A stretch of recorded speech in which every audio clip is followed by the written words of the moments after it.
One world currency. The New World Order. Those are the roots of trouble.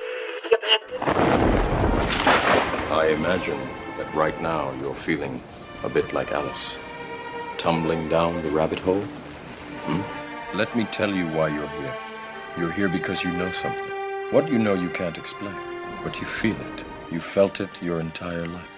That there's something wrong with the world. You don't know what it is, but it's there, like a splinter in your mind, driving you mad. It is this feeling that has brought you to me. This is your last chance.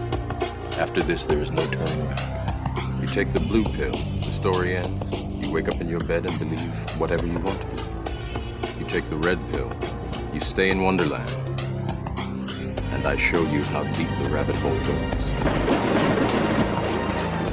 All I'm offering is the truth, nothing more. For we are opposed around the world by a monolithic and ruthless conspiracy that relies primarily on covert means for expanding its sphere of influence, on infiltration instead of invasion, on subversion instead of elections, on intimidation instead of free choice, on guerrillas by night instead of armies by day. It is a system which has conscripted vast human and material resources into the building of a tightly knit, highly efficient machine that combines military, diplomatic, intelligence, economic, scientific, and political operations. Its preparations are concealed, not published. Its mistakes are buried, not headlined. Its dissenters are silenced, not praised. No expenditure is questioned, no rumor is printed, no secret is revealed. But I am asking your help in the tremendous task of informing and alerting the American people. And now, welcome to another episode of Down the Rabbit Hole. Here's your host, it's Popeye. Ladies and gentlemen, welcome to another live edition of Rabbit Hole Radio. On tonight's edition, I have a very special guest, and I want to get right to him and bring him right up. I have talked about his book and my previous interview with him, or one of his books, and my previous interview with him years ago on air before. And I am just so excited and honored that he's actually giving us some time tonight to come and sit with us live. So let's get right to it. I'm going to introduce tonight's guest. It is author, researcher, and all-around awesome guy, Mr. John Potash. John, welcome back to the broadcast, my brother. Thanks for having me on, Popeye. Man, it is good to see you again. I was saying off air to you, I'm glad you made it through the last couple of years of craziness. So it's good to see you, brother. Thanks. Good to see you too, Popeye. Glad you're staying healthy through all this. Trying. We're both, from what I understand, we're both purebloods. No shots. Yes, indeed. Yes. So before we get into Tupac, you have a new film coming out all about the craziness of the past 3 years. Let's take a few minutes and let's cover that. Yeah. So actually, the craziness of the last 3 years was covered by a film I released in 2022, and so that was Shots: Eugenics to Pandemics, and it was like a darkly amusing film about that whole situation, and it's done well. So I'm happy it got a good North American distributor, and I'm happy with, even though it's been heavily censored. It's now people can see it free on Tubi, and or they can pay $1.99 to see it on Google Play, and it's a few other places. Actually, YouTube pretends like they censor the trailer, but they actually still rent the film for $1.99, so people could see it there. And you can, if you buy it on Amazon or Barnes and Noble, you get 15 plus bonus scene minutes of it. So yeah, that's places it's available right now. So I'm happy that it's been out there and doing well for the last. It's actually been out for about a year and maybe a year and a half or so. Oh, good. And I'm glad people can watch it. I think it's kind of funny how YouTube bans the trailer for it, but they'll take the $1.99 rental. They don't have a problem with that. It does not surprise me. And it breaks down all the craziness of the COVID and then the lockdowns and all that stuff. Yeah, so it's called Shots, Eugenics to Pandemics, and it really gives the history of the eugenics movement from the early 1900s onwards and up, and how the eugenics movement influenced basically the most genocidal practices of the medical establishment, and the oligarchs, influenced that and paid off universities to pretend like this eugenics movement was something, real and scientific when it was really pseudoscience. And this eugenics movement then also funded the rise of Hitler and the Nazis in Germany, which was bereft after World War One. They were just cash poor and doing terribly. And here comes all this money, from the eugenics movement, who tried to, promote eugenics in all the European countries, but no one accepted the money except Germany because they were the worse off.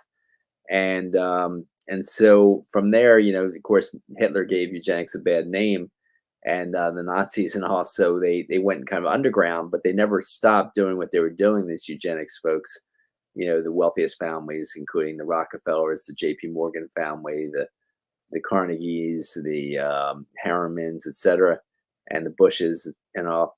And so they basically were behind a lot of the huge push amongst vaccines to go way beyond the kind of 4 or 5 vaccines that I had to get as a kid.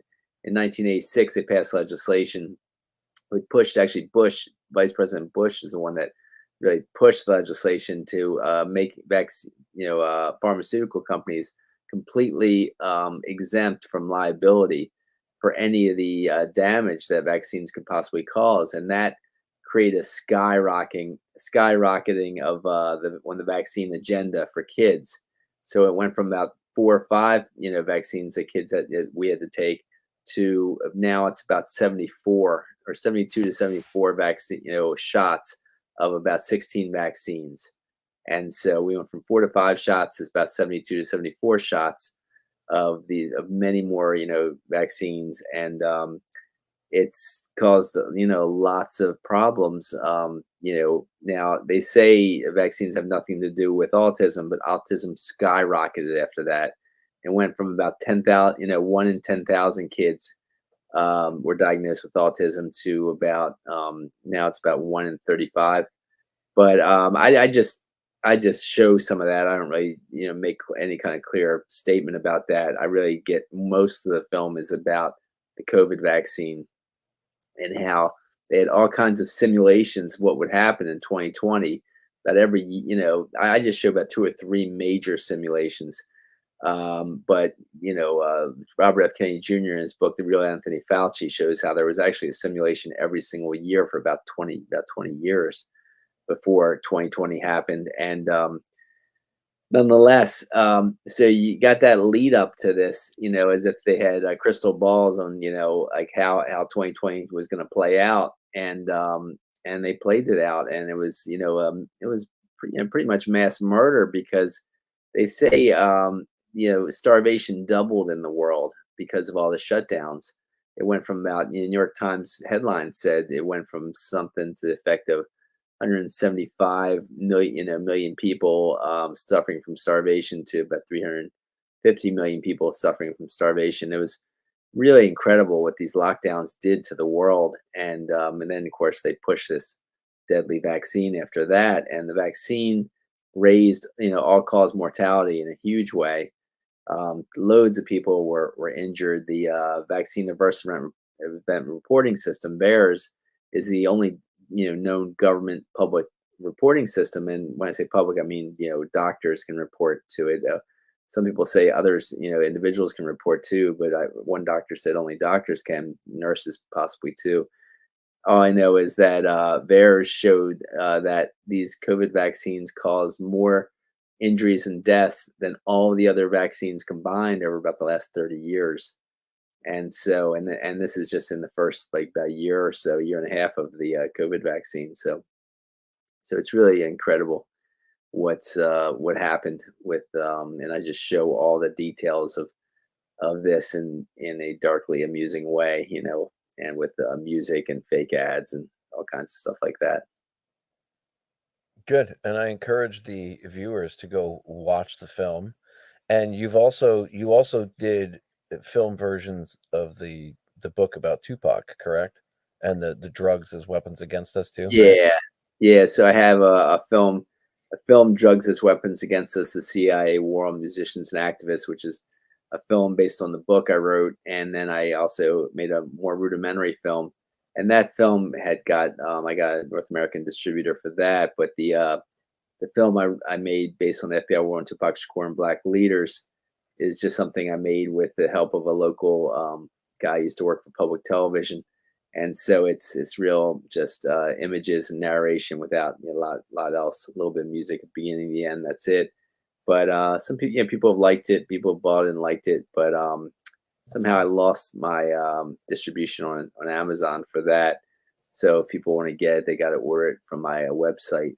No, nonetheless, it's I'm happy to have that out there. And the book got republished as the FBI War on Tupac Shakur and Black Leaders got republished by a larger publishing company called Microcosm Publishing out of Portland, Oregon. And it's now called the FBI War on Tupac Shakur, State Repression of Black Leaders from the Civil Rights Era to the 1990s. And that was the original, the first time I had interviewed you years ago. That was the book that we talked about, and that's what we're going to get into tonight. And I urge the listeners to buy all of John's books, support him.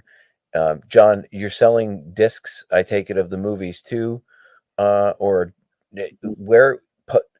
Give out your website, your Twitter, Facebook, whatever that you want to put out there. You can see the trailers for these films and more about these books and films at johnpotash.com, JOHNPOTASH.com. So yeah, thanks. Awesome. Yeah, no, I want to make sure you get some time to promote that, because I mean, your work is really amazing. You actually, it's not like some authors, John, where they write books and they don't, they use other people's work or whatever, or they collect stuff off the internet and throw a book together. You are what I would consider a true investigative journalist. Your work is absolutely impeccable. As soon as I saw the story about the guy getting arrested for Tupac's murder, I told you the first thing I thought was, I wonder what John thinks about this. So you were the first person that came to mind. So let's get into Tupac's murder. A lot of people believe the whole East Coast, West Coast thing, and we know that's not true. And we're going to get into that. But there's a lot of people that would say, why would they want to, and they being the FBI, the CIA, and the local PD, why would they want to work together in order to kill Tupac? Why was Tupac such a threat? Yeah, it's because, Tupac was already a national leader before he became a rapper.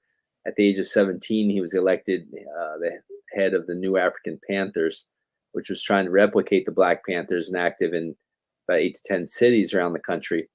And so I quote Wes Swearingen, who was a former FBI counterintelligence program agent, who and the counterintelligence program was the program that targeted left-wing activists in general, but particularly viciously targeted the Black Panthers. And Tupac's parents were leading Black Panthers, and his whole extended family were leading Black Panthers. His mother was a one-time leader of the Harlem Black Panthers. His godfather, Geronimo Pratt, was head of the Los Angeles Black Panthers. His godmother was Assata Shakur, called her his Auntie Assata, who was considered, one of the standout leaders of the Bronx Black Panthers, et cetera. So when he, the FBI were targeting the Panthers, the CIA joined that targeting of the Black Panthers. That's been found out by Geronimo Pratt. When they found his FBI documents, they found that it alluded to CIA documents when CIA targeting of him also. His law team found that out. And so when Tupac was rising up, and now Wes Swearingen said that his fellow agents, when he started to leave the FBI, his fellow agents told him that, yeah, we're still running these counterintelligence program operations, just with different names now, because they activists raided an FBI office in 1971, and that's what discovered the counterintelligence program in the documents, in the FBI documents they stole. That became public, so they were embarrassed. They had to close it down officially, but unofficially they kept it open with just different names, according to Wes Swearingen's fellow agents. And they kept it open at least until the 1990s, according to Swearingen in his memoir, FBI Secrets, which he published in the mid 1990s. And so so when Tupac became a national, New African Panther leader about 1988, of course the FBI would have been watching him closely around that, because he was in a group that was associated with former Black Panthers, in a group called the New African People's Organization. So here he is. He's in this leadership position. He's being interviewed on the radio, and he eventually gets a gets in with the group Digital Underground, and tours internationally with them, and produces some rap songs with them. And then gets a solo debut with a major label called Interscope for his first CD, Tupacalypse Now. And 3 days after the worldwide release of his political song Trapped on MTV, police stopped him supposedly for jaywalking. They choked him unconscious and smashed his head against the curb many times. And I show how other people in police custody died from those police actions. And so I argue that was, the first attempt on his life. And then there was a shooting attempt right after his film debut with with his film Juice, a major Hollywood production.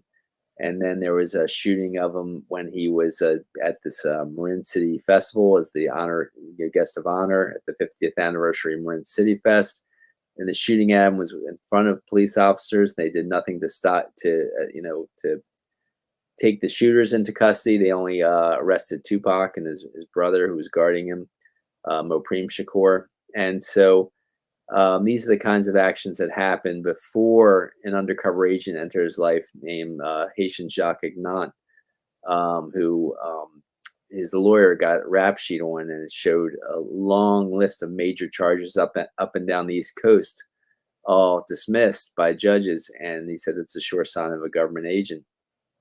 And so that undercover agent set him up with the supposed sexual assault scene, and then set him up. Actually had an associate set him up to get shot in a recording studio in New York.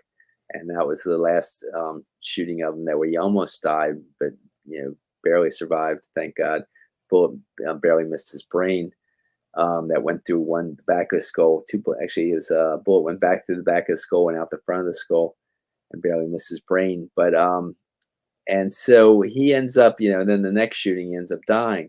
Now the reason the CIA got so involved is partly because Tupac got involved in 1992 in a gang peace truce movement. Okay, his extended Black Panther family was involved in this movement that was started in Los Angeles with the Bloods and the Crips, calling, after the Rodney King verdict, found them not guilty, the people that beat up Rodney King on film, and it was kind of shown around the nation.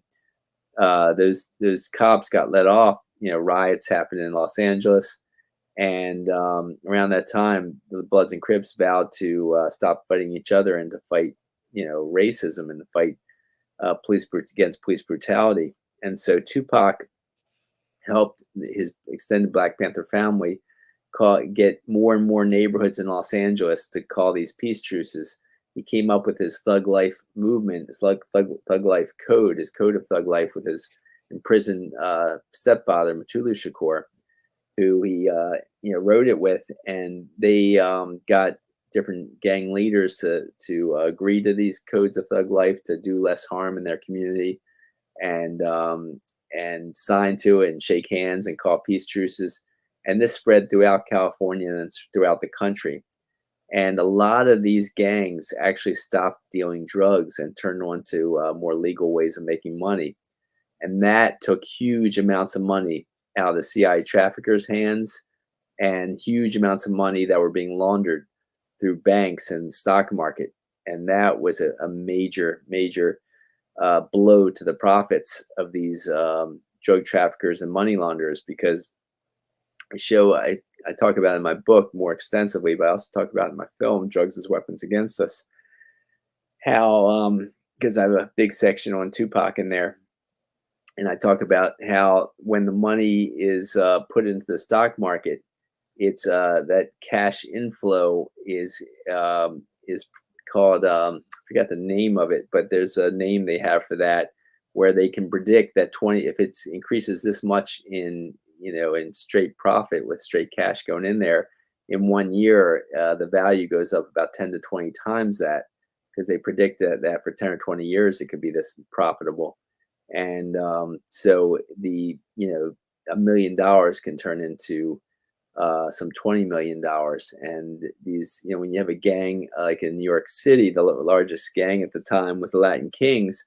They turned into the almighty Latin King and Queen Nation, according to some professors who wrote a book on Columbia University Press about their transformation inspired by the gang truce movement that spread to New York.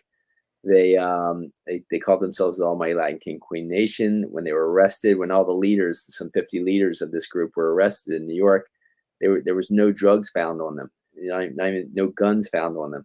They really had transformed, and that incredible amount of money taken out, amount of dealers taken off the streets, it was a huge blow in the profit margins of these money launderers. They lost many billions of dollars from that transformation alone, much less of the gangs in all over the country, transforming this way. Yeah, and all their black ops are run by a lot of this drug dealing, because then they don't have to go to Congress and ask for money, because Congress says, well, what are you going to do with it? Or what did you do with it? So that's why they love to run guns and drugs. And I could see how, Tupac bringing the gangs together, stopping, the Bloods and the Crips from killing one another, because that's also, that's part of the agenda. If everyone's fighting amongst themselves, no one's paying attention to what the government's doing. And it's not really the government, but it's people inside US the government. Intelligence. Yeah, U.S. intelligence and the oligarchs. Yeah, and the use of drugs for social control is a huge part of it too. When you spread drugs through communities, it lowers the values of of housing. It ruins families, individuals' lives. It ruins their families' lives, and it ruins, the community. That's the way drugs, addiction affects a community. And so, it's just a major kind of operation against, communities of color in particular, because there was a lot of targeting into communities of color, but communities in general who get stuck with these drug problems in their communities, white and black and Latino, etc.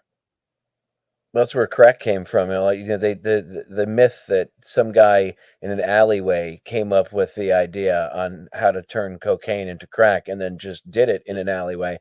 No, I mean, that's a scientific process that was done on purpose, and they did it because they wanted to market cocaine to the black community, because cocaine was a rich white man's drug, but you could buy a crack rock for $5 or $10. Freeway Ricky Ross talked about how the CIA, he worked with the CIA, he's openly talked about it, and that's how they funneled all this crack all over, and cocaine, but throughout the United States of America. Yeah, Pulitzer Prize-winning journalist Gary Webb documented all this. With talking about Freeway Ricky Ross, and in Gary Webb's book about that, so Gary Webb had this, first viral series called Dark Alliance, front page of San Jose Mercury News every day for a week, and then it was supposed to be on front page every day for a second week, but they cut it short because all the other newspaper sources kind of like ganged up on San Jose Mercury News and said you have to pressure them to stop printing that article of Gary Webb's, because it was just too exposed too much.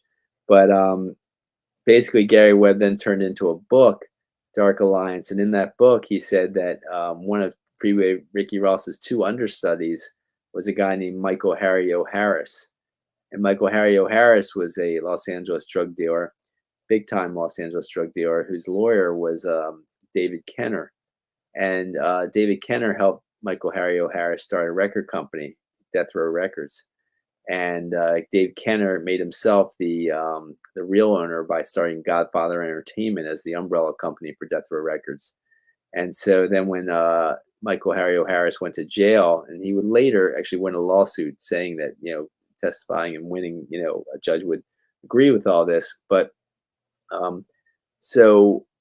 Kenner then took, grabbed Suge Knight from as the next, chairman of Death Row Records, and Suge Knight was getting increasingly more major charges through criminal activity before all of a sudden police and the courts just let him off completely. And it was obvious it was the same thing that they did with the undercover agent they used against Chicago Panther leader Fred Hampton. That undercover agent, if you might have seen the film about that, the assassination of Fred Hampton, I think it was called Jesus and the or Judas and the Last Messiah, or Judas and the Black Messiah, I think it was called. But either way, so that undercover agent had some charges against him, and then he was more major charges, and then they kind of let him off of all charges if he would agree to become an undercover agent. So I argue that the same thing happened with Suge Knight. So Suge Knight was basically low man on the totem pole. Obviously, Dave Kenner was higher on the totem pole, his lawyer, and they kept Death Row Records going in a bigger way.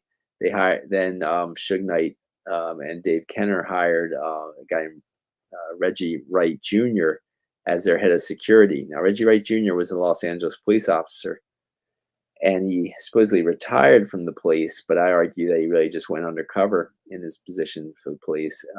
And he then supervised what police officer Russell Poole said were dozens of his fellow police officers at all levels of Death Row Records. And they pretended like they were just moonlighting police officers doing security for Death Row. But I argue they were doing a lot more than that. Because Russell Poole found that there was authentic reports showing that Death Row Records was trafficking drugs, trafficking guns, and they were trying. Lots of reports that were documented in different books on Death Row Records show that they were also trying to stop the gang peace truce between the Bloods and the Crips. They were trying to start fights between the Bloods and Crips, like at concerts, at death row events, and and police saw these fights. People died at these conflicts that were started, and nobody was arrested. Shots were fired, people were killed, nobody was arrested. And so, so some of their goals were obviously trafficking drugs, trafficking guns, trying to restart the gang, the gang wars, and trying to manipulate and control Tupac. And then when he was leaving Death Row Records, killing him, assassinating him. And they accomplished a lot of that while Tupac was in the hospital. After they helped set up his murder, and Tupac was in the hospital, they restarted the gang wars in Los Angeles, saying that they think the Crips killed Tupac, and so they shipped crates of guns to the Bloods, saying the Crips killed Tupac, you gotta get revenge. Gang, shootings started, people were killed, number of people were killed, but after Tupac died, activists spread the word that they don't think it was the Crips that killed Tupac, and the shooting stopped. But it's really incredible, what they set up with that Death Row Records. So what Reggie Wright Jr., the importance of him is the fact that his father Reggie Wright Sr. was head of the gang division in Compton, California, a neighborhood of Los Angeles. And so he was head of the gang division there. The gang division there was obviously trying to do the opposite of, trying to restart the gang wars. and that was Reggie Wright Jr.'s job, was as an undercover agent trying to make that happen. And so that's just some of what my book covers in that regard. And I mean, obviously they definitely would want to monitor him, try to control him however they could, meaning Tupac. But Right. when you specifically refer to them at Death Row Records doing these things, you're referring to the agent provocateurs, correct? That were Yes. infiltrating there? Yeah, the undercut, the police officers, police intelligence officers who were working at Death Row Records. And so when Russell Poole went to his superiors and said, "What are all my fellow police officers doing, in Death Row Records?" and his superior said, "You can call them troubleshooters or covert agents."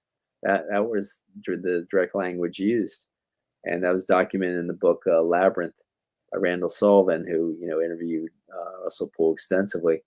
And Russell Poole talked about some of this stuff also in the film Biggie and Tupac, by award-winning filmmaker Nick Broomfield. But so yeah, these were covert agents that were planning, carrying out these operations inside Death Row Records. So yeah, it's I documented, in, of course, the FBI war on Tupac Shakur, but also in the book Drugs as Weapons Against Us, and the films based on those books too. Now, when it comes to like the night Tupac was killed, one of the things that sticks out to me is that the amount of rounds that were fired and not a single one hit Suge Knight. Right. Yeah, so that tells me, they were professionals. Exactly. These guys were not some random gangbang thug or gangbanger thugs. Because I mean, I've seen the difference between professional hits and like just gang hits, like where it's a drive-by shooting, and there's a drastic difference of professionalism when it comes to actually only hitting their target and not 20 other people. And the only person that was hit was Tupac. So I mean, Suge was sitting right next to him and didn't catch a single round. That's kind of telling, at least in my eyes, and I know a lot of people think that's shady.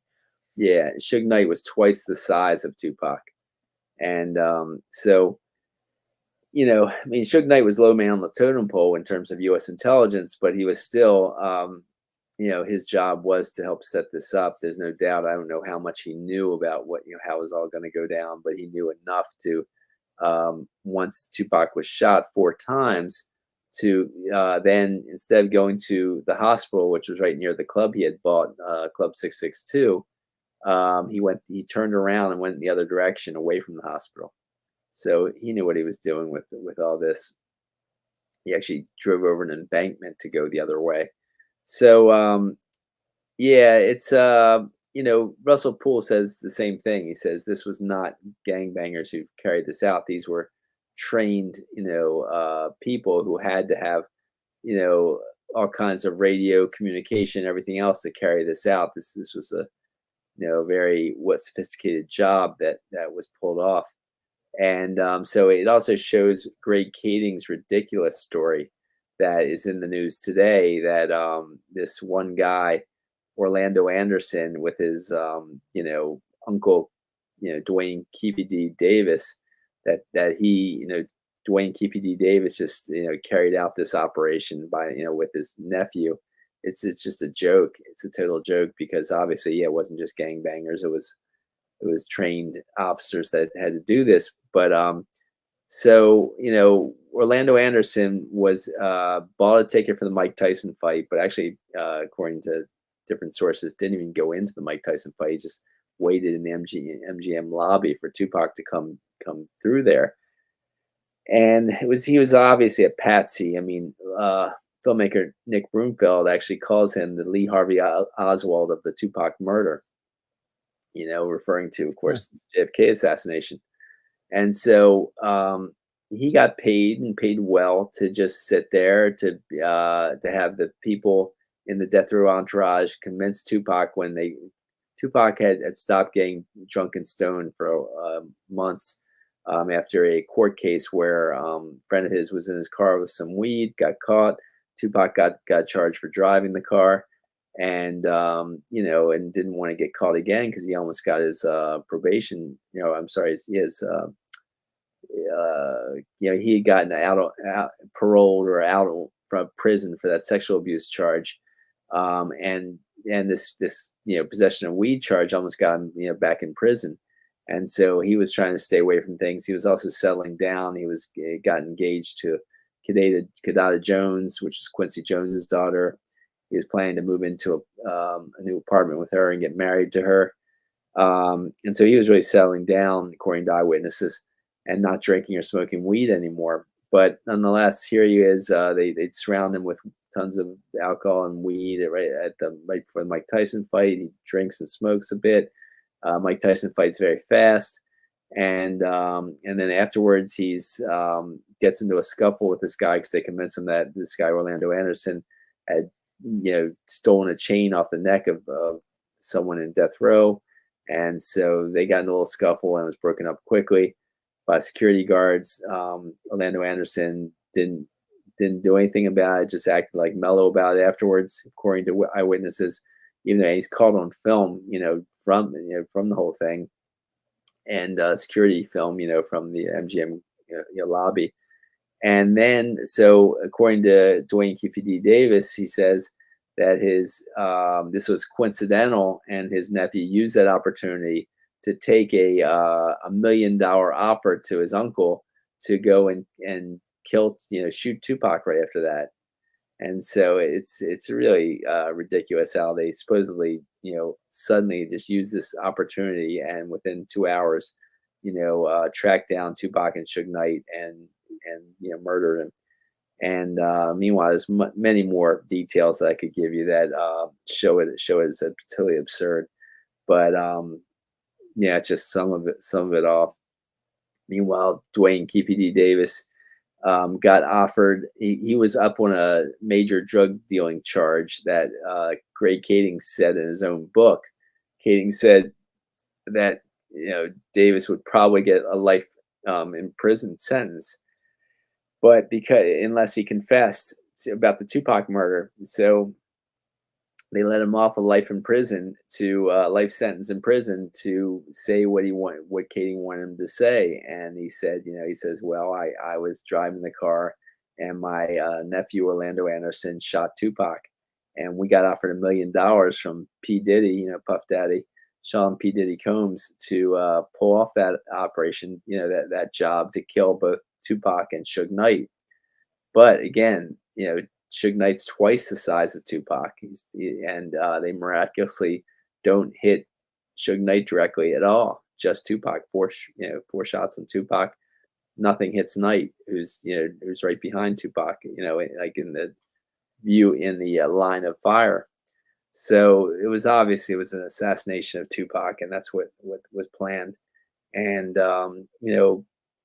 even all the mainstream news says there's really no evidence to support that Sean P. Diddy Combs actually offered $1 million for them to do this. So it's really unsubstantiated. But after so many years, they just, for some reason, want to come out now, 27 years after the fact, and try to pretend like they solved the case. And the whole thing's, just pretty pitiful and ridiculous. But here we are with this guy going on trial. They say the last suspect in Tupac's murder, when then they murdered actually the main witness to Tupac's murder, which was Tupac's backup singer Yafu Fula, also named Gaddafi, in the Outlaws backup group for Tupac. He says he thought he could identify the shooter. And so he's murdered the night of the next Mike Tyson fight. That's quite the coincidence, right?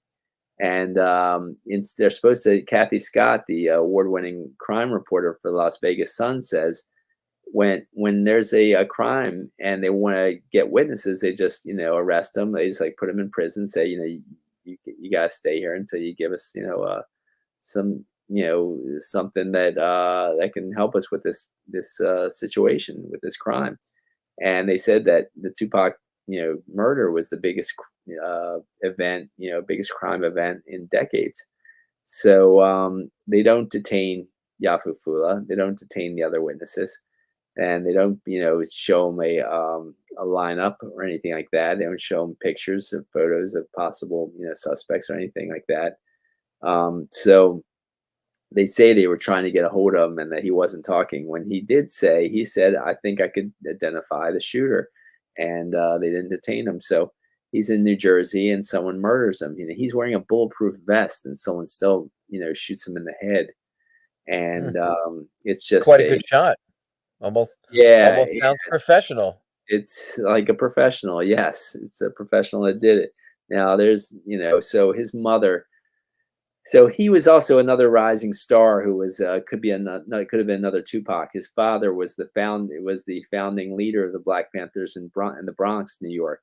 His mother was Yafufula, also a Black Panther, and they were both very close with Tupac's mom, Afeni Shakur, and Yasmin Fula headed Tupac's record company and film company, that is, and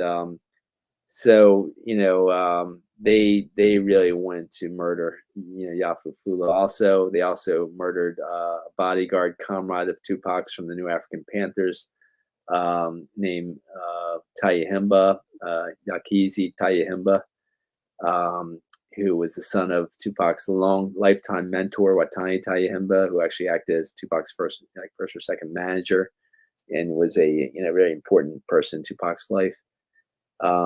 So yeah, it's really ugly, all that happened. And so in the epilogue of my new Tupac book, I have a lot about Greg Kading. I got things about what happened to Russell Poole after this. Russell Poole kept investigating. He had to resign from the force to get a lot of this information out there.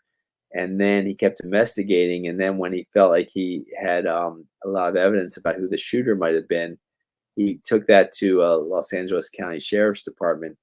And at that meeting, Reggie Wright Jr. shows up at that meeting, according to a co-writer with Russell Poole, a guy named Michael Carlin. And Michael Carlin was helping Russell Poole put out a book about this. Carlin ended up putting it out called Chaos Merchants. But Carlin told me that a police source in that Los Angeles Sheriff's Office told him that there was a whole group of police that were close with, that were friendly with Reggie Wright Jr. And they held Russell Poole down and used a defibrillator on him and caused him a heart attack. That it wasn't mainstream media puts it across as if he had a coincidental heart attack in that meeting, but they actually caused him a heart attack and killed him. So details about that are in my new version of the FBI War on Tupac book, along with some details about Afeni Shakur's untimely passing, his Tupac's mom's death too young, and others, in the saga. It's all in an epilogue to the original book.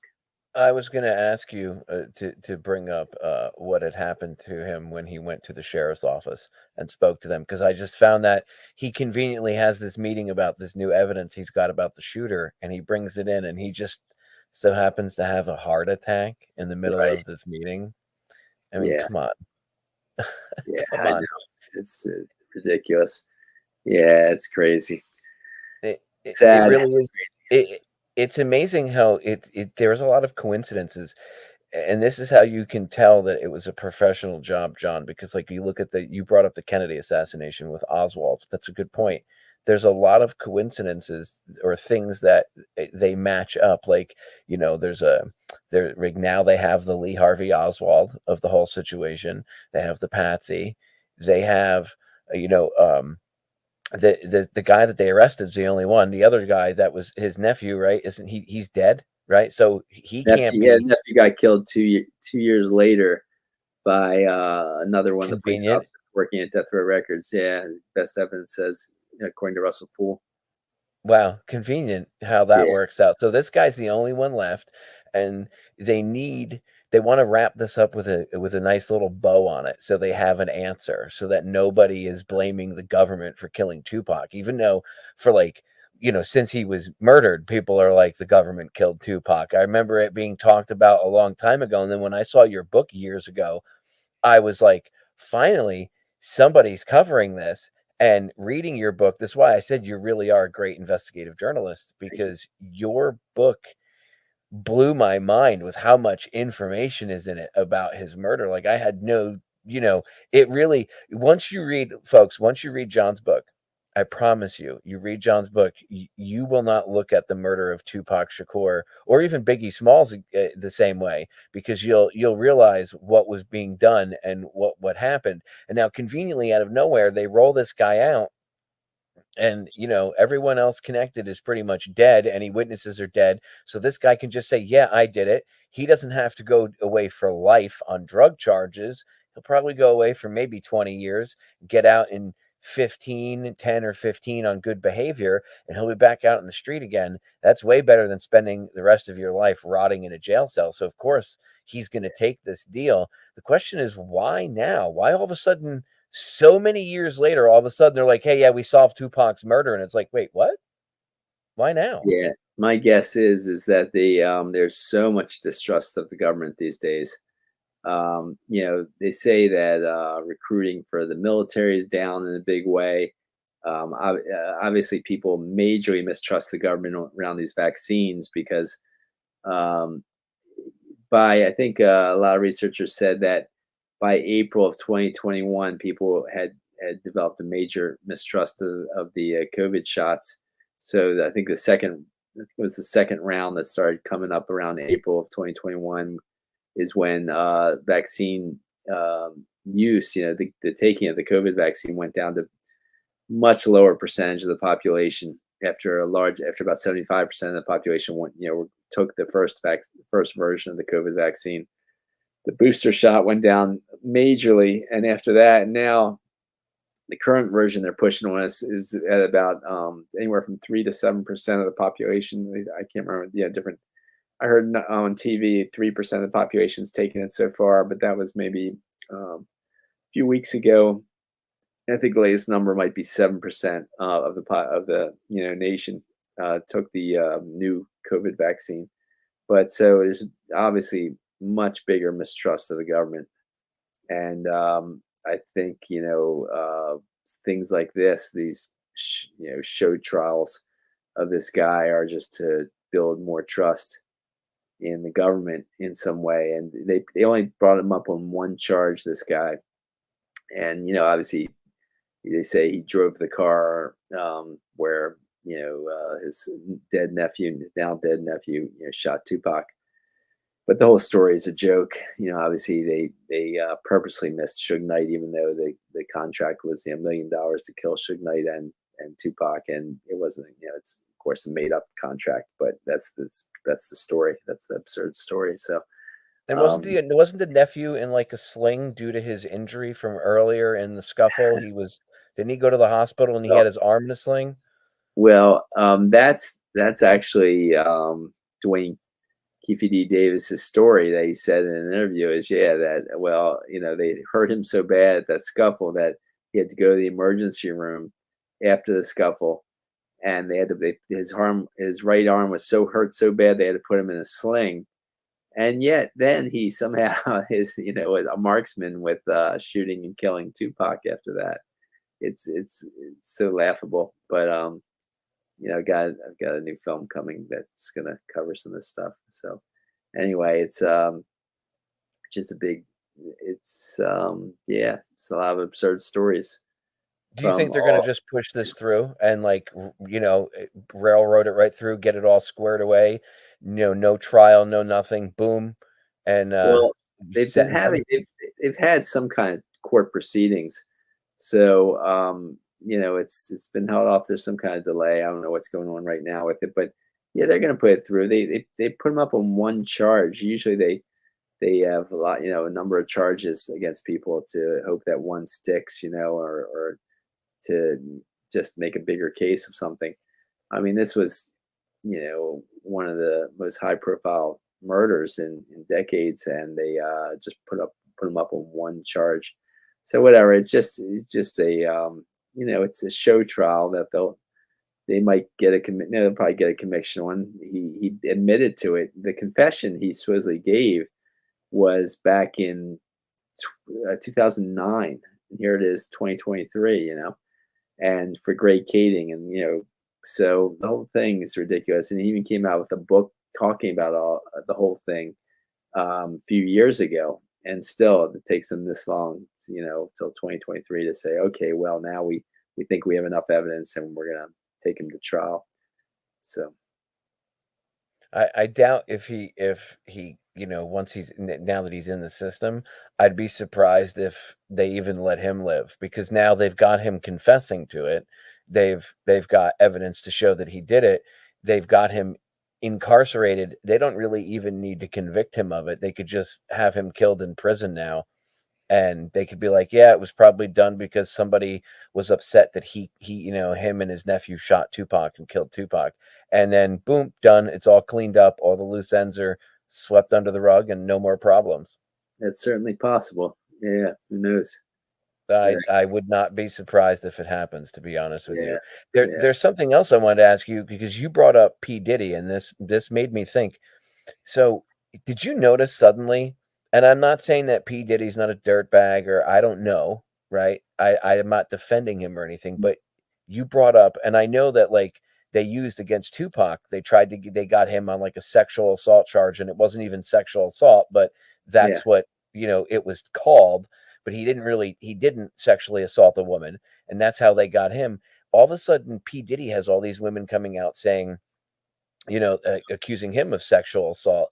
And it's right around the same time that Dwayne Davis gets arrested for killing Tupac and saying, oh, well, P. Diddy's the one that, he funded this. And then suddenly, so P. Diddy is now getting targeted with, Dwayne Davis saying he was involved in Tupac's murder. And then now all of a sudden he's got these charges out of nowhere of sexual assault that supposedly happened years and years and years ago. And I'm not defending him, because I don't know. They could be two mutually exclusive things, but I think it's interesting how they're it's awfully coincidental. It is very coincidental. And I don't think, I think it's too coincidental. I agree with you. And look, when he tried to get involved in a group called the Hip Hop Summit Action Network, which was created a 10-point plan that wasn't quite as radical as the Black Panther 10-point program, but it was actually pretty close, believe it or not.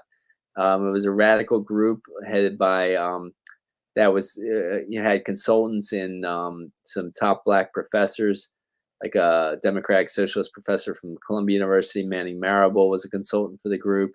There was other Benjamin Chavez, I think, who ended up becoming head of the NAACP. I think he was advising the group for the Hip Hop Summit Action Network. There was loads of top rappers getting involved and trying to get peace and to get rid of the East-West, East versus West rivalry that was manufactured by the U.S. intelligence, but certainly by the media too. Well, for U.S. intelligence, but and trying to do some really good stuff, really good activism, and as soon as that group, got more serious and had some annual conferences, the people like P. Diddy that got involved were politically targeted.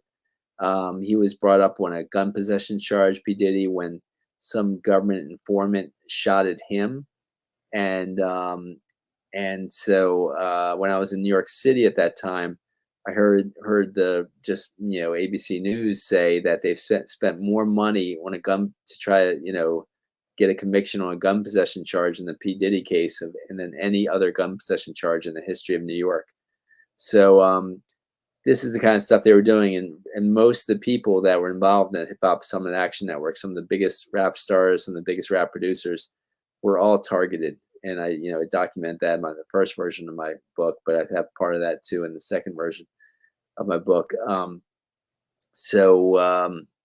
That's the way this stuff works. Is they try to get you in a lot of different ways, And I do think that that's probably why it's no coincidence that, like you said, that all these accusations come up at this time. I mean, look at Russell Brand.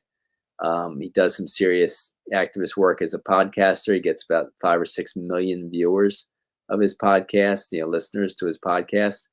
And all of a sudden, loads of different accusations pop up against him. And he loses, some of his, I think he lost YouTube and a lot of other of his carriers of his podcasts because of it. Yep, he did. And I think they use the charges of sexual assault because it's such a heinous thing and it's such a despicable, disgusting crime that it's hard to find somebody that wants to get behind the accused and defend them against that. Right. And it's a way of, their reputation is being assassinated. It's a way of murdering their reputation. Yeah. And if that doesn't work, then they have to resort to like what they did with Tupac. I mean, although he seemed to be bulletproof and for a minute there, he was surviving some intense things that, like you said, there were multiple attempts on his life. And finally, they brought in some sort of professional, whether it be police officer, sheriff, or even military or contractor. Somebody was professional enough to hit him 4 times without hitting somebody that was like 3 times the size of him. Mm-hmm. Yeah, I mean, even in that quad recording studio hit, it looked like a military job because they put 1 bullet in him to put him down on the ground, and then 2 bullets went through the back of his skull and came out the front of his skull, according to the doctor's affidavit that I have in my book. They barely missed his brain. Those 2 bullets. He got really lucky that they didn't quite kill him. And but then of course in Vegas they did. But so it was awful. And of course, first they tried to pin they tried to get lots of people to, women to accuse him of different things, and they had a hard time. Some women refused to, but of course they got this one woman to, that a court ended up finding that he had consensual sex with this woman. They knew, of course, they had consensual sex a few days before, but then that night, the jury found, when she came back to see him again a few nights later after consensual sex, a night that first started with her giving him a blowjob on a dance floor, and then having consensual sex that night. She then comes back a few nights later and admits, well, basically they have oral sex, and the jury found that it was consensual. But then there was apparently one juror who wouldn't give up on something and was keeping the jury there forever, according to an inside jury report that was in, I forget, it was an Esquire magazine or whatever. But they finally, just to get out of it all, because this one juror was holding them up forever, they said he touched her butt against her will after consensual sex, and for that he got 1.5 to 4.5 years in maximum security prison. It's truly incredible. But so nonetheless, that's the way these things can play out when you have U.S. intelligence involved. And so we'll never know exactly what's going on with Russell Brand and all these different women's accusations, nor with Sean P. Diddy Combs. But the timing of these things is a little too coincidental for to make them seem legit. I mean, it's the same thing they even did whether people like Trump or not. It's the same thing they did with him, though, with the E. Jean Carroll chick. They tried throwing they have a model, like a playbook, that if the U.S. intelligence doesn't like you for whatever reason, you won't start wars on their behalf, or you're Tupac and you're stopping, you're stopping literally gang wars and the spread of drugs. Because I mean, he probably realized that the CIA was spreading drugs into the black community to keep them controlled. So he was trying to do something about it, and he was being too effective at what he was doing. And he rapped about that. They get drugs in our community, kill our unity, and and cry immunity. So he rapped about that early on when he was even 18 or 19 years old. So with his song Panther Power talks about, CIA getting drugs in the community. So yeah, no doubt, this is what they do to people right now. Of course, Trump, has said some misogynist stuff and all that. I don't know the stuff with Trump, what's true, what's not true, but Right. I agree that he, even though I've read, I've heard despicable things about Trump's history as president, he didn't start a new war, and he didn't, get us involved in mass murder in a new war. So as bad as he might have been on other subjects, I don't really know all this stuff. I mean, getting hurting the abortion rights issue was terrible, I think. But but not getting us Agreed. into mass murder and another war is a big thing. And when you don't buy into that, yeah, that you can get targeted, there's no doubt. So I don't know that I haven't researched the situation with Trump that. So That's one of the reasons they blew Kennedy's head off. So it was there was a few things, but one of the reasons they blew his head off and blamed Oswald because Kennedy didn't want to start any war. Yep, he was going to back out of Vietnam. He didn't want to. They wanted him to bomb Cuba. Right. Curtis LeMay was like, "Let's nuke Cuba." It was like, Right. whoa, you guys are crazy. Right. No doubt. Yeah, I mean, I have that document in my Drugs as Weapons Against Us book and film about how he was, he was definitely pulling out of Vietnam. He was trying to close down the CIA's Operation MK Ultra. He tried to close it down twice. They kept it going behind his back, and they had to change the name of it to MK Search. But he also was pulling out of the Vietnam War, where all his poppy fields were for all that, opiates and heroin, all that cheap opiates and heroin were. And for doing that, of course, I think that's one of the reasons they killed him. Yes. Oh no, I totally agree. A lot of people have their own theories, but that's like one of the biggest things. I mean, even Oliver Stone pointed to that in with Fletcher Prouty's character of Mr. X talking to Garrison, where he's like, how much money did Bell Helicopter make because of the war? Right. Think about it. And it's the same thing.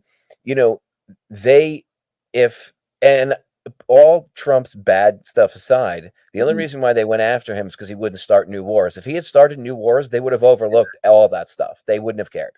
Yeah. They wouldn't have cared. They just wouldn't have if he had, but he didn't start new wars. So I'm not a fan. I don't like left-right politics because I get the bigger picture, but I mean, well, you could see it's a uniparty, but they're all on. It's them versus everybody else. No doubt. I mean, look what happened with COVID. But it's this.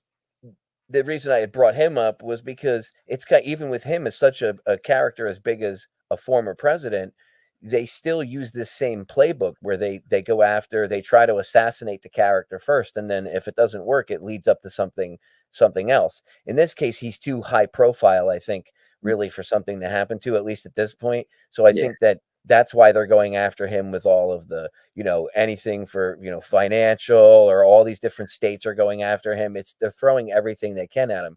And they fear him for whatever reason. They feared Tupac.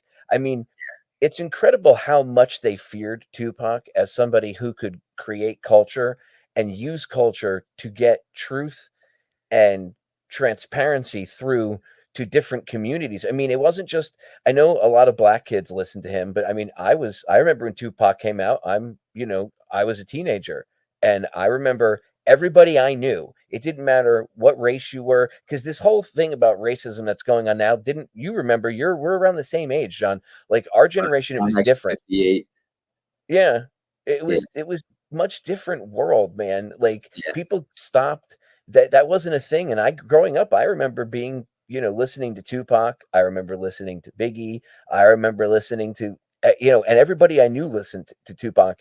Tupac had a way of like reaching out to you, and actually didn't matter what culture you were from.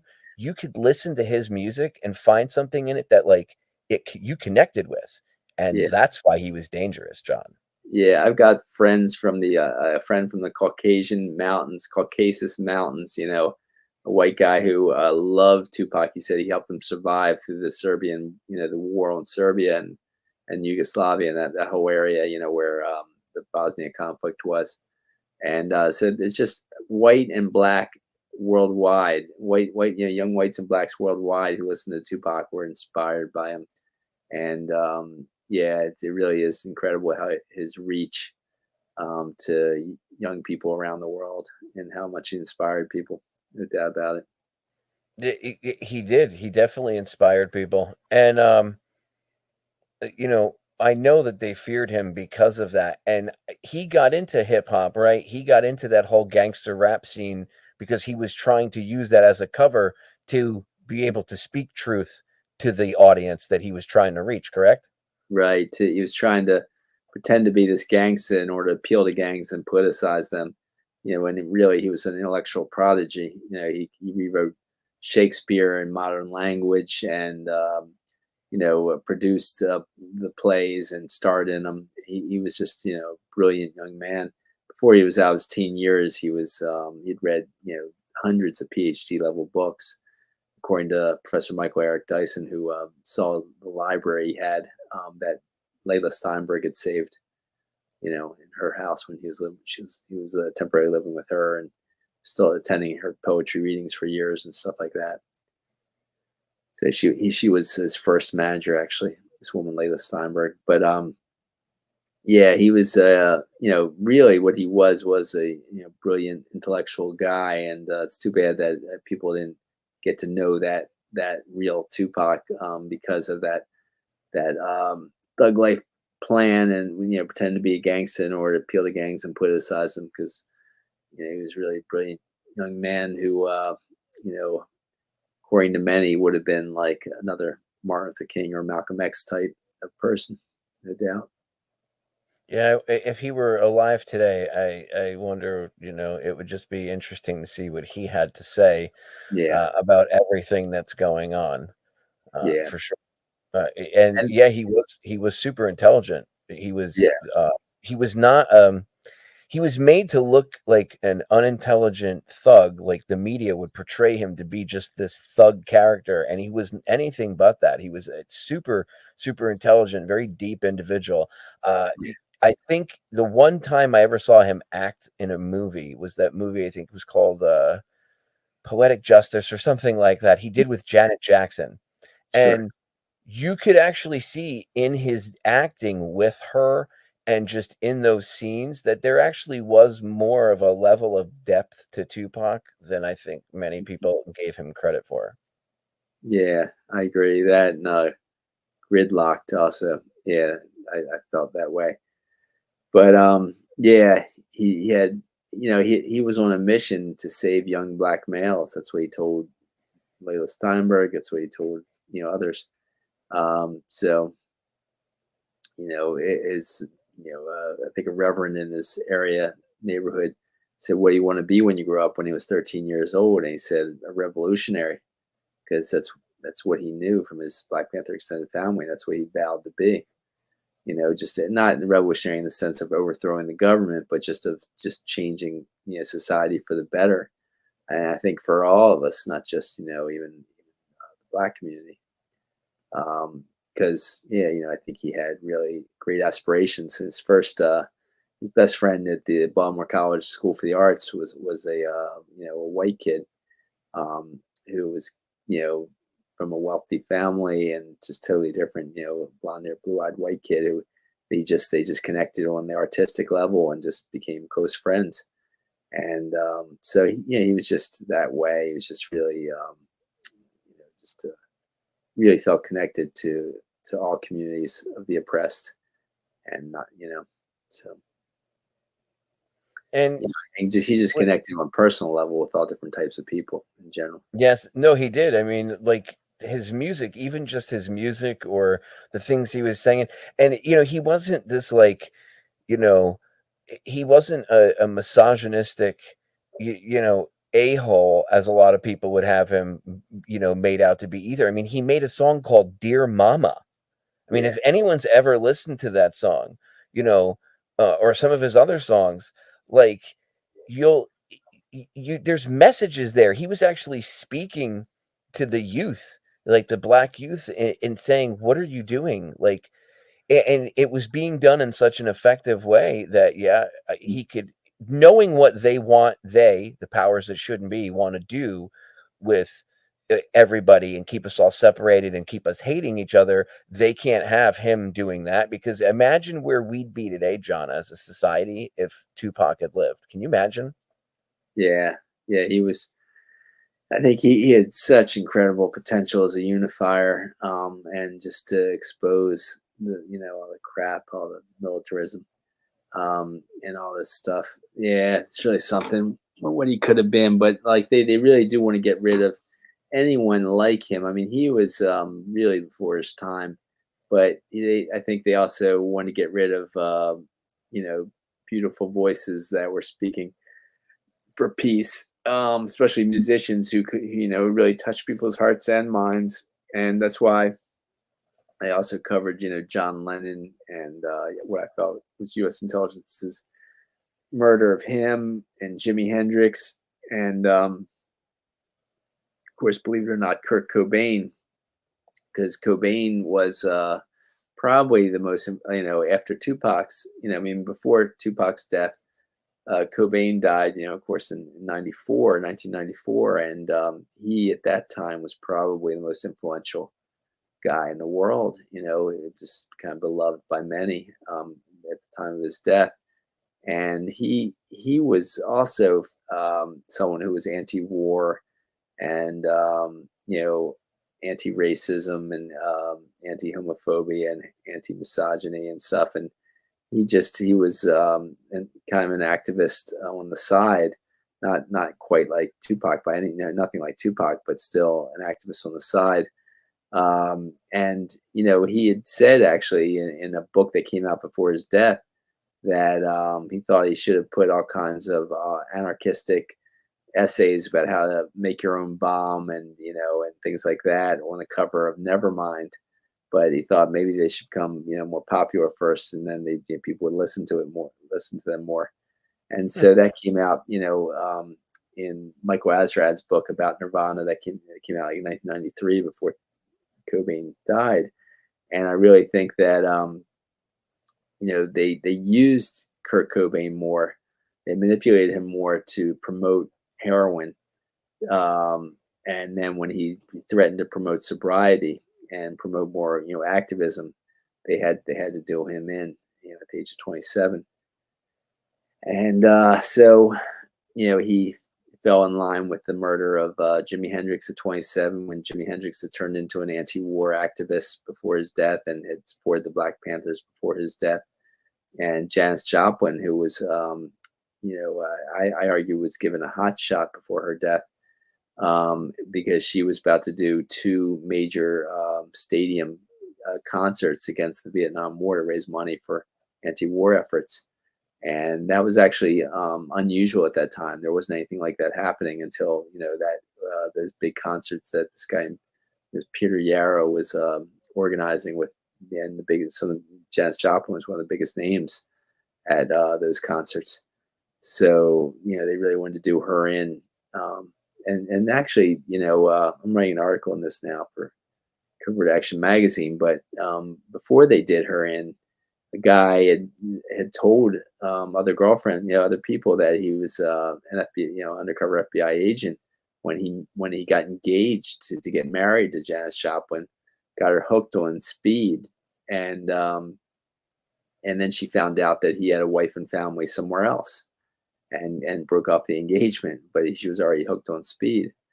So it's incredible what they do to some of these young, influential people that are, idealistic minded. They got to do them in. They won't let them be, voices that influence people for the greater good. Yeah, the idea, I mean, definitely Janis Joplin and Hendrix at the time, you couldn't have two big voices being anti-war. I mean, if they're willing to kill a president over a war, they're certainly going to kill a musician over war. It doesn't matter how popular they are. Kurt Cobain, that's another thing. It's like it makes total sense because they use him to promote that heroin culture to the generation of. Yes, it was. And then if he turned around and said, well, you know what, I'm gonna promote sobriety instead of doing heroin. I mean, that power, he could have saved a lot of people from being heroin addicts, and that's not good for business if business is selling heroin. So I mean, that makes it a great case for wanting to kill him. And then of course Lennon, obviously, because John Lennon was so prolific, whether people liked his music or not, he was very prolific, and he did have a massive following and reach. He had become such a pop culture icon. If he had been like, hey, we shouldn't be in Vietnam, he could sway a lot of people's opinions on that matter. And you couldn't have that. You just couldn't have that. Yeah, he was pushing for peace in a big way in Vietnam. He also, I think he was given, I think it was Merv Griffin or that allowed him to take over his show for a week, and he had Black Panther leaders on the show, and he had other great activists on that show for that week. But I think Bobby Seale was on there, for example. But anyway, and then they tried to take away his green card. They tried to kick him out of the U.S. They tried to get him, they harassed him in a lot of ways, but nonetheless, he went on, kind of laid low for about 5 years just to raise his son. And then when he came out of, his recluse, his 5 years, out of the limelight, he came out with those 2 albums, and they seemed to have a plan for him already. And, and he was going to lead a Teamster march. So he was already back into activism. He, sent a press release out about the fact that he was going to be marching, in the front with these Teamsters, and they're going to speak at a rally for them. And so here, the Reagan Bush team was coming into power at that time, and they were going to lead some major conflicts in Central America, with the whole Contra crack cocaine stuff happening with the Nicaraguan Contras and all that stuff. And so, a voice like John Lennon's being around to counter that and to raise awareness of that would not have been good for their policies. And it was that time to get rid of them. And so that operation they conducted was major, with people hypnotized or whatever, drugged and hypnotized Mark David Chapman, and the doorman being a CIA hitman named Jose Sanjernus Perdomo. And you think they used Chapman like they did Sirhan, where he was just the gunman that everybody saw, but the real guy that killed him was the doorman? Yeah, I think so.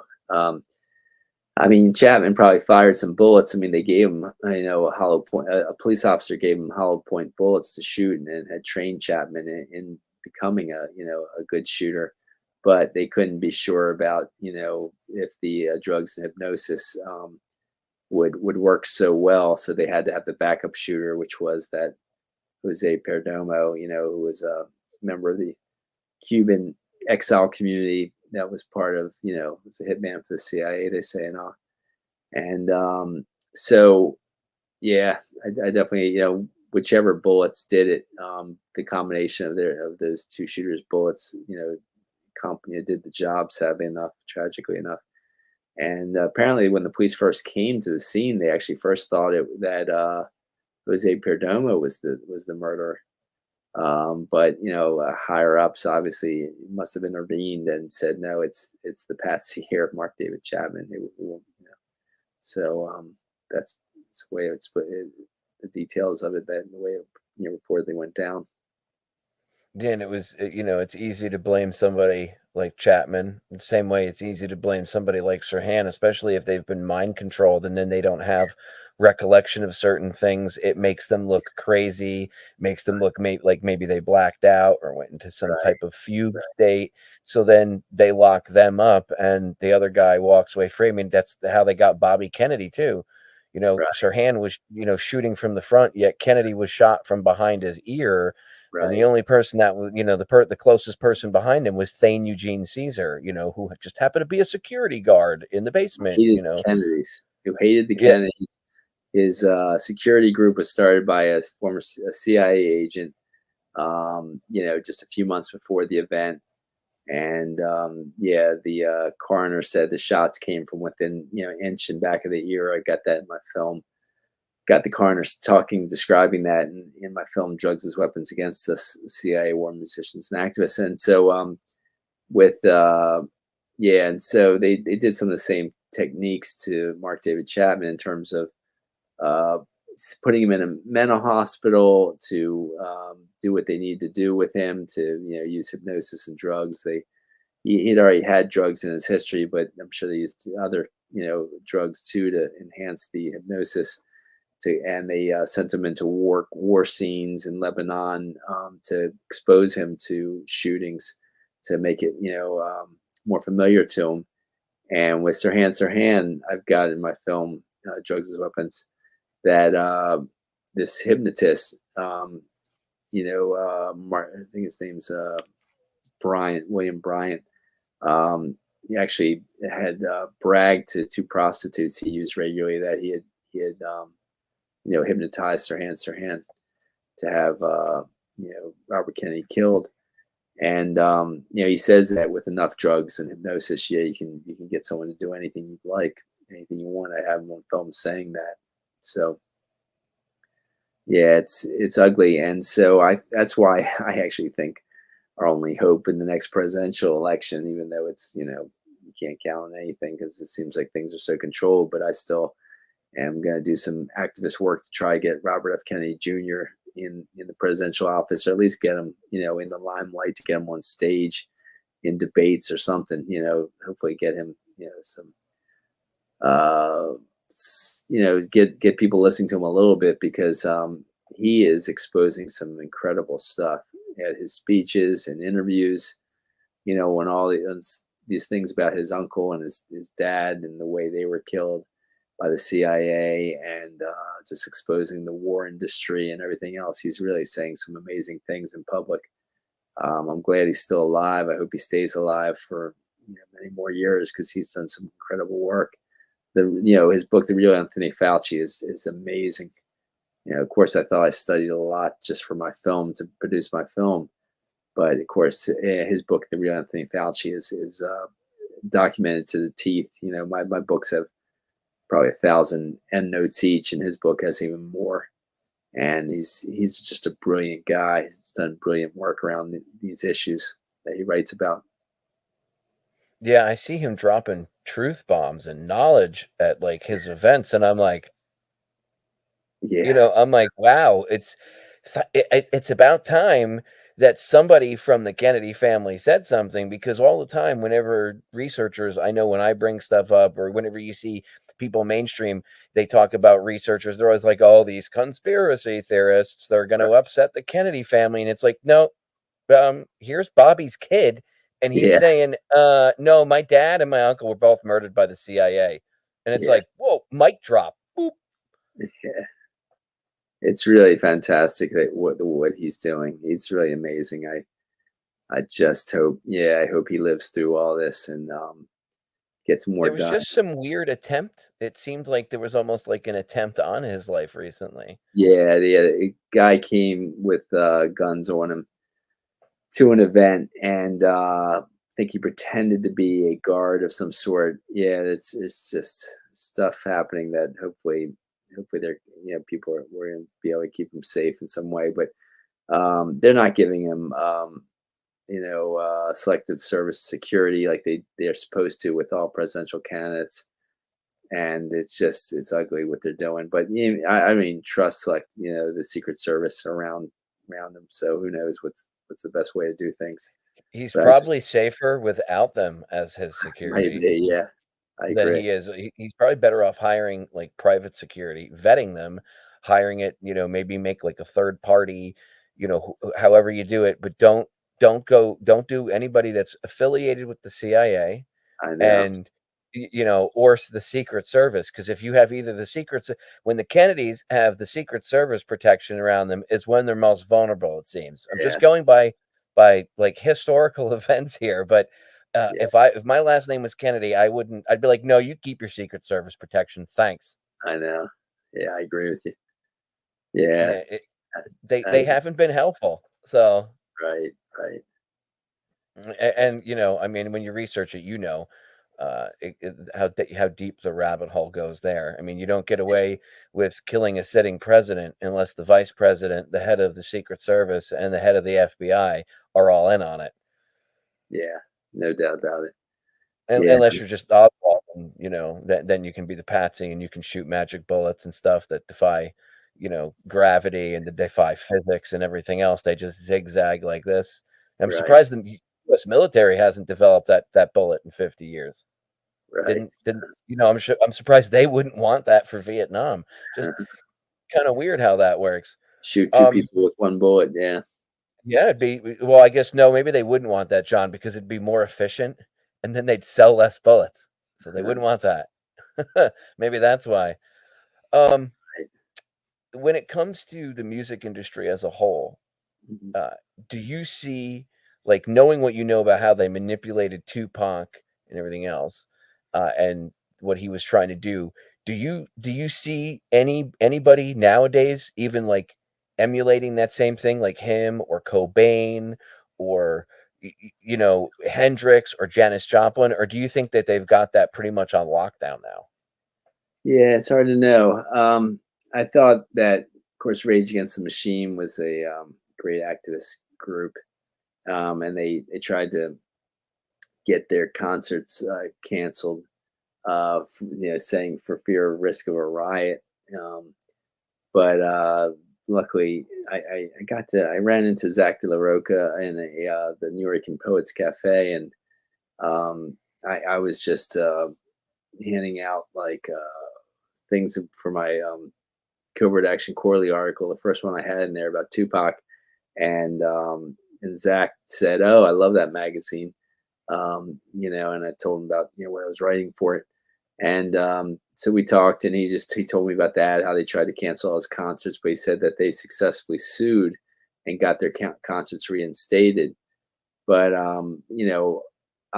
obviously something broke up their group too soon in 2000, and I'm glad they have gotten back together for concerts here and there. Me and my wife just saw Rage, in Washington D.C., playing Washington D.C. about maybe a year ago or so, and it was great concert. Maybe it might have been 6 months ago, but that was they were still excellent, and so I think they're obviously they haven't I don't think they put out a new album or CD, but they're still getting out there.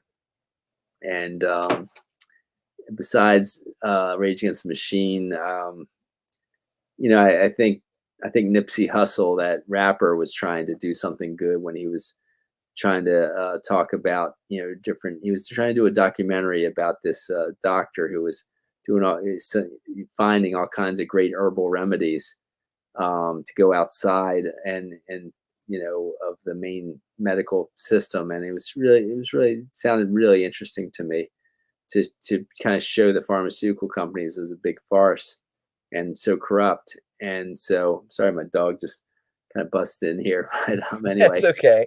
So I think he was doing some good stuff, and it's so sad that we lost him. But yeah, I've been doing so much writing that I just haven't had time to explore that much new music and find anything that's activist these days. It's more just hearing a little music here and there just for pleasure, and not even being able to find anyone who's at the level and with the activist bent besides Rage Against the Machine, as these other guys have written about. Yeah, I was a little disappointed in Rage, or at least Tom Morello, and his stance on vaccines and stuff, and like telling people they should go get vaccinated. Do they all feel that way, or just Tom Morello? I don't know. I know that like he was pretty vocal. That's why I said I'm not sure if it's the whole band or just him in general. But I was a little disappointed in his stance. I was like, "You're raging for the machine right now. You're not raging against the machine. What are you doing?" Yeah, that's a shame. That's a real shame if that's what he was saying. Yeah, he But was like big for masks and vaccines, and I was like, "Oh God, don't you guys see what's going on? They're trying to scare you right now." You yeah, I know. hope Zach De La Rocca wasn't feeling the same way, but who knows? I mean, To I be honest still with you, yeah, I don't go know ahead. how the whole band felt. I'm not sure, Yeah, but I know like him, he was vocal about it. I'm not really sure if it was the band or just him. yeah, yeah. He's a great guitar player. It's too bad No, that he he got is. yeah. Yeah, I mean, there's a lot of people that fell for it, and I mean, now you can see people are dropping dead suddenly. It's all these athletes, all these people. They're just dropping dead in their 30s. I mean, I'm 46, and I see people half my age dropping dead of heart attacks, and I'm like, that's not normal. That wasn't Right. a thing until a few years ago. Yeah, yeah, I agree. Yeah, it's so bizarre. And Michael Yeadon, the former chief science officer and vice president of Pfizer, said that he thinks that it's really going to get a lot worse between after 3 years after taking the vaccine and up to 10 years after taking the vaccine is when it's all going to get a lot even worse than it is now. That's what I've read, but let's People see. like I tried. I when it happened, I actually 2019 was going on, and I had taken like a 2-year hiatus, and I had Mhm, just started going and streaming again. mhm, And I was talking about this stuff like November, December, and then I had people reaching out to me that I knew, contacts over the years, retired military police officers, and they're like, "Hey, get like a month's supply of stuff because there's a lockdown coming." And I was like, "Oh, okay." So wow. They I knew made that sure at I the had end of stuff. December. Yeah, and then yeah, and Wow. I started telling people at the end of December they're gonna start. I don't know what it is that's floating around, okay, but whatever it is, I know what the government's reaction is going to be. So prepare. And I had people calling me a fear monger and everything else, and literally overnight, everything just went to crap. And suddenly, as soon as they canceled, basketball and the NBA got canceled, it got real for Americans because like people still didn't believe it for weeks leading. I was like, okay, I'm getting ready. And I tried to tell everybody I could. I was going on Twitter. I got banned on YouTube. I literally got blocked. The Yeah. the friend of mine who was doing live streaming, he's since passed away. But and he got the shot. I don't know if there's a correlation or not, but he had some other health issues. But I was on his broadcast, and he'd bring me on like on the weekends, and YouTube blocked his monetization, and he was disabled. He relied on that monetization to survive. Terrible. They told him he had to delete everything with me on it and be good for a month, and they'd give him his monetization back. And that's what he did. And then he wasn't allowed to talk about COVID, couldn't talk Mm, about vaccines, couldn't talk about nothing. And it's only gotten worse on YouTube. I mean, I get emails every day from them saying, "Hey, because I have a couple YouTube channels, and I'll get an email for like each channel. Hey, we removed this interview." And John, it's stuff I did 12, 13, 14 years ago, and they're removing it off of YouTube because they're saying it violates community guidelines for against vaccines, or like I said to you, they've hit me for like hate speech, they've hit me mm, for all this garbage. And it's like I thought this was only being used because originally they rolled it out and they said, "Oh, it's only for only against the COVID mm, vaccine and against COVID." And now all of a sudden it's against anything that they consider misinformation, which mm. I mean, they could say your books and all of your work is considered misinformation because it doesn't go along with the official version of events with a lot of things. And then Right. boom, they just take away your videos. Have you experienced any censorship or negative repercussions from all this? Yeah, Shots has been majorly censored. And then after I came out with Shots, when someone just tried to interview me about Kurt Cobain, they found that they'd been censored by YouTube for the first time because of having me on just to talk about Kurt Cobain. And so lots of people experienced censorship they never experienced before after I came out with my Shots film. And even when they interviewed me about something unshots related, just about drugs as weapons against us or Tupac or whatever. So yeah, it's that's happened. It's been a little tough that way, but Now my, they've stopped doing that as much because some of my Tupac interviews have been on YouTube, so it's been, back. But even when they're on YouTube, they seem to get their viewership frozen at some point, like where the number of views seems to be, the numbers frozen, even though the interview is still up there. It's kind of strange the way they can manipulate the numbers. But either way, that's what's been happening. Yeah. That's like their MO. They'll do that. Like, it'll say it's got a couple thousand views, and all of a sudden it'll just freeze, and it could be linked to 20 mainstream sites, and it's getting hundreds of thousands of views, and it'll never rise above like 2,000 views. Or they do it with my stuff. They'll usually, it stops once it gets past like 300. It gets in the 300s, and the counter just and it stops. Yeah. Same thing with my subscription stuff. So it doesn't surprise me, especially, I mean, you're firing some shots across the bow, John. Your work is, I mean, how many people would know? I don't think people would. There are some good books out there, but your stuff, this is why I said you really are a great investigative journalist. You dig into the nitty gritty.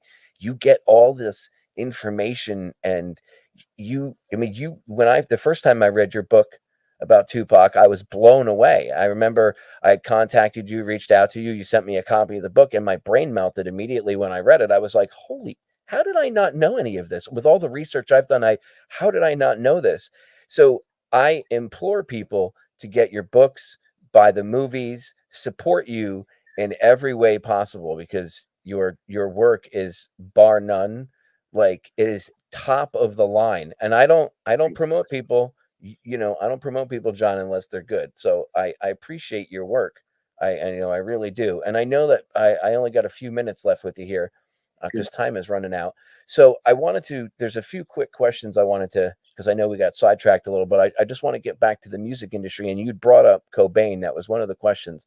When it comes to Cobain's death, do you think that do you think the scene was staged? Do you think they probably drugged him or something and then shot him to make it look like a suicide? Yeah, they found Valium in him, and so I think they drugged his drink with a lot of benzodiazepine. And I say, I think it was some kind of benzodiazepine. Valium's a benzodiazepine, and it really sedates you in a big way. So I think that they put a huge amount of benzodiazepine in a drink of his, got him sedated in a big way, and then did what they needed to do to grab him and shoot him up with a lot of heroin. Enough heroin that would have killed a severe addict at least 3 times. That's how much heroin was in him. According to Cyril Wecht, top forensic pathologist in the country. But so they definitely murdered him that way, and then they used the shotgun to pretend like he was suicidal. And but yeah, I think that's the way they killed him. And there's all kinds of ridiculous stuff at the scene. He apparently took his works out of his arm, put them neatly away in a drug kit. When Cyril Wecht pointed out that's ridiculous. You can't do that. You die within seconds of shooting up a massive amount of heroin, as much as he had in his system. And so yeah, that's basically the way they did it with him.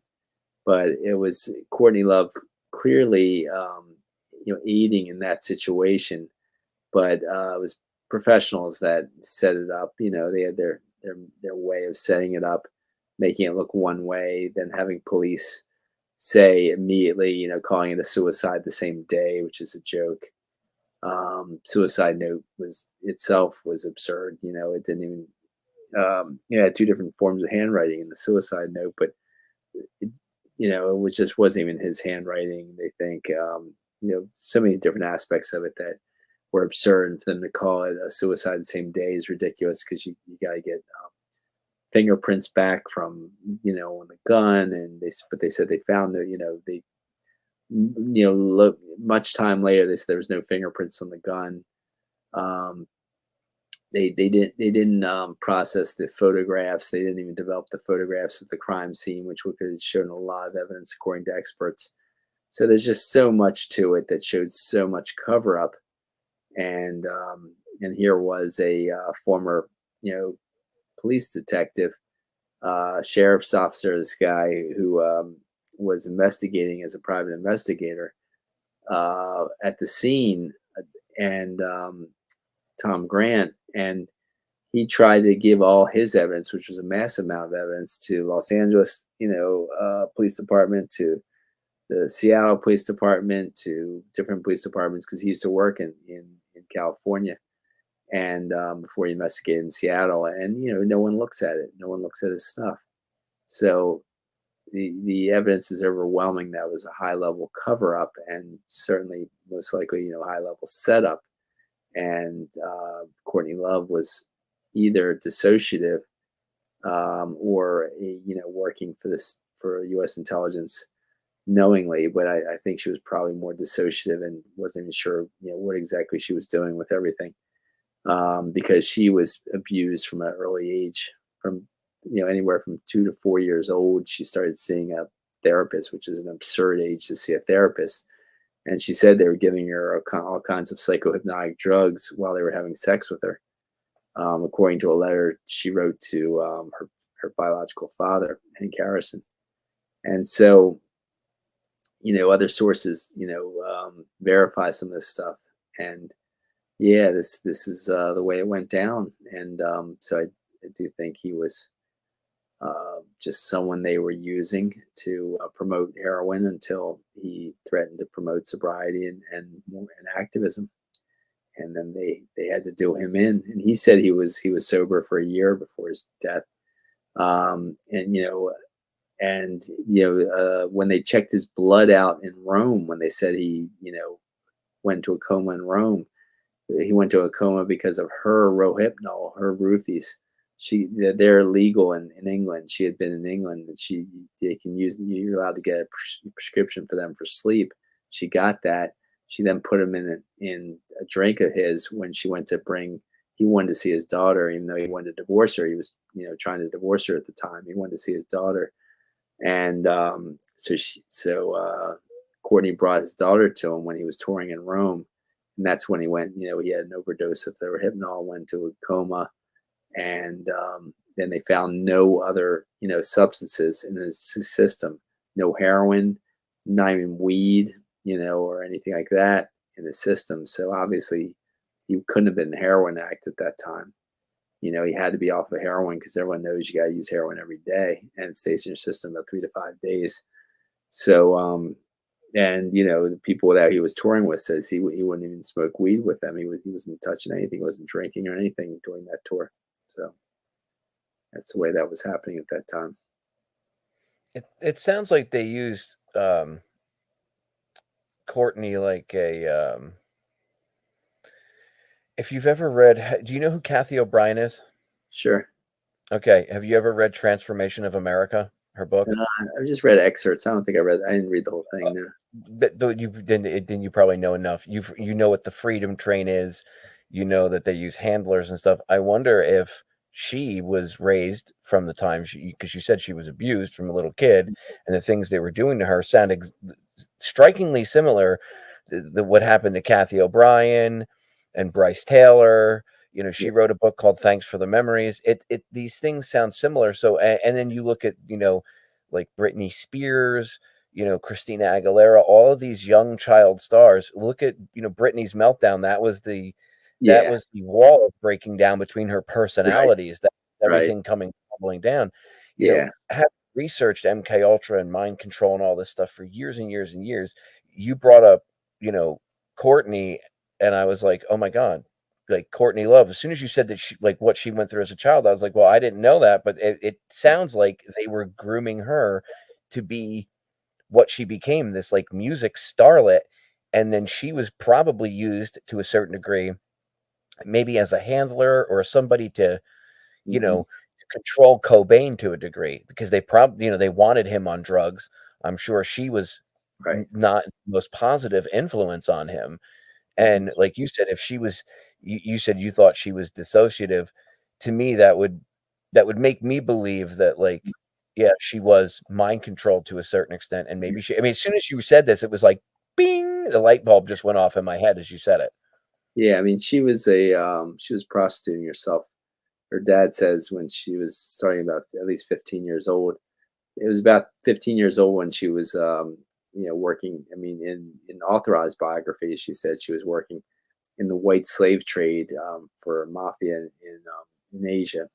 For sex clubs and sex clubs, like, where strippers. She said she was working as a stripper in Asia and in Asian countries, and she was back in some Asian country, some years later, when she said that she, in a letter to a boyfriend at home, she said she prostituted herself to get enough money to get back home to him. So she was clearly prostituting herself too, and she was a heroin addict. And so whether she was dissociative or not, though I do think I agree, I think she was dissociative. Yeah, she was being used by U.S. intelligence that way for sure. And my next film is a sequel to Drugs as Weapons Against Us, and I'm going to get more into this whole notion, what we're talking about a bit, in a bigger way. I don't want to give too much of it away, but I'll talk to you again sometime after it comes out. I look forward to it. The door is always open. Anytime you want to discuss any of your work. I have a lot of respect for you, John. I've known you, for quite a long time. Yeah. And you've never ceased to amaze me with your work and the depth that you get into in your research. Really. Thank you. Thanks a lot. I hope one day that you're, it'd be nice if you got some sort of, like, Pulitzer or something for the work that you've done. And I mean that. I mean, I know people could say, well, he's talking about Tupac, he's talking about Kurt Cobain or whatever. Yeah, but it's important stuff, because these guys were culture creators, and they were taken out for a reason, and this stuff is important. This stuff really is important. This topic is, who murdered Tupac Shakur? That's important. It's important to know. It really is. And one of the last things, because I knew I forgot to mention this earlier, you talked about the East Coast, West Coast thing being fake. And you and I have talked about this before. You think Biggie was murdered to cover up Tupac's murder, correct? Yeah, sure. Yeah, just to make it look like it's an East Coast, West Coast rivalry that killed them both. When it's manufactured murderous rivalry.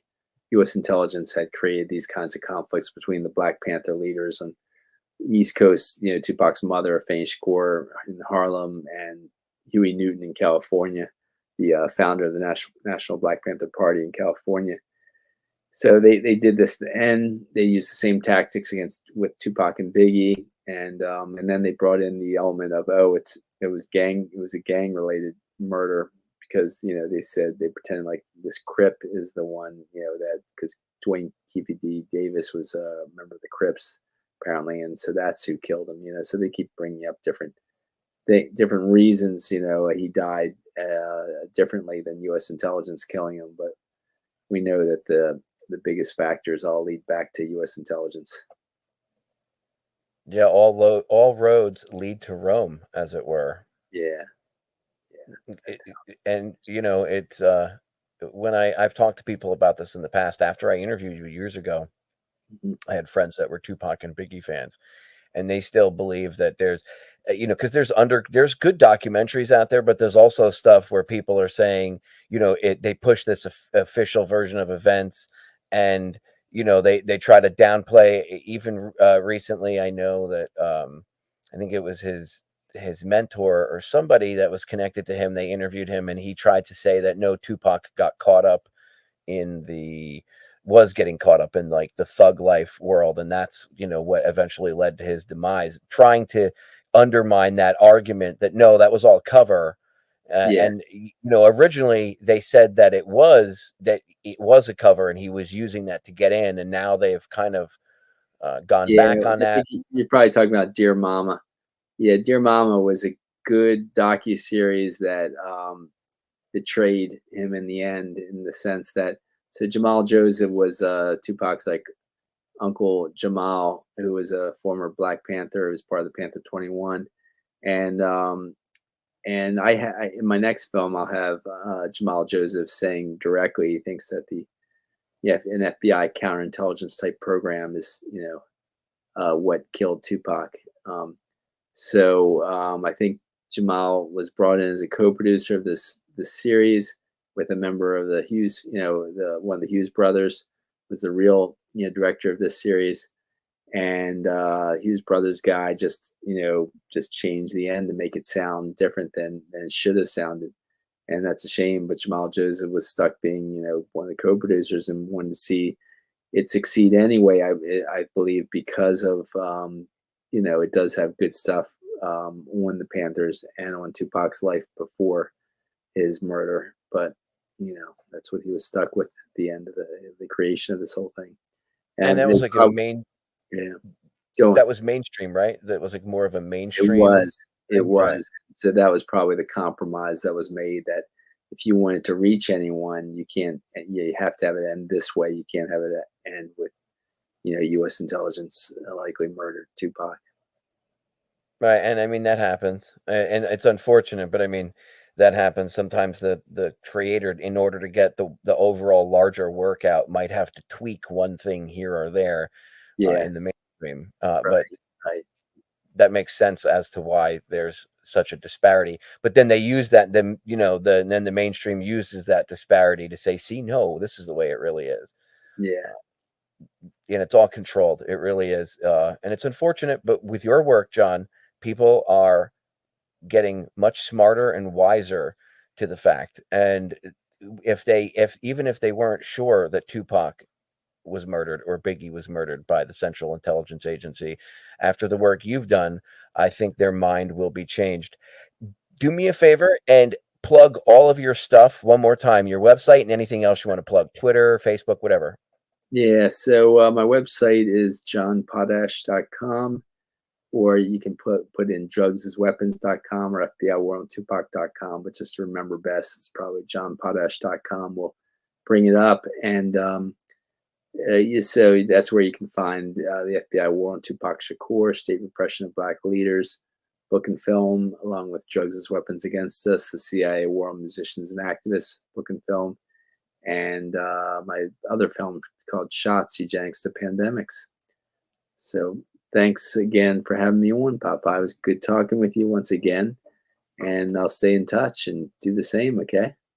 Yes, sir. And as soon as your new flick comes out, let me know, and I'll have you on, and I'll make sure to promote it. Great. And thanks with that, ladies and gentlemen, John and I are going to say adieu. John, do you have any last words before I sign us off? No, that's about it. Okay, perfecto. I appreciate you, my brother, for coming on. Thanks for having me on again. I sincerely appreciate your work. You are just an awesome investigative journalist, my friend. Keep up the great work. Ladies and gentlemen, I'm going to leave us with a positive note. I always like to quote Martin Luther King Jr., and my favorite quote from him is, "Darkness cannot drive out darkness. Only light can do that. Hate cannot drive out hate. Only love can do that."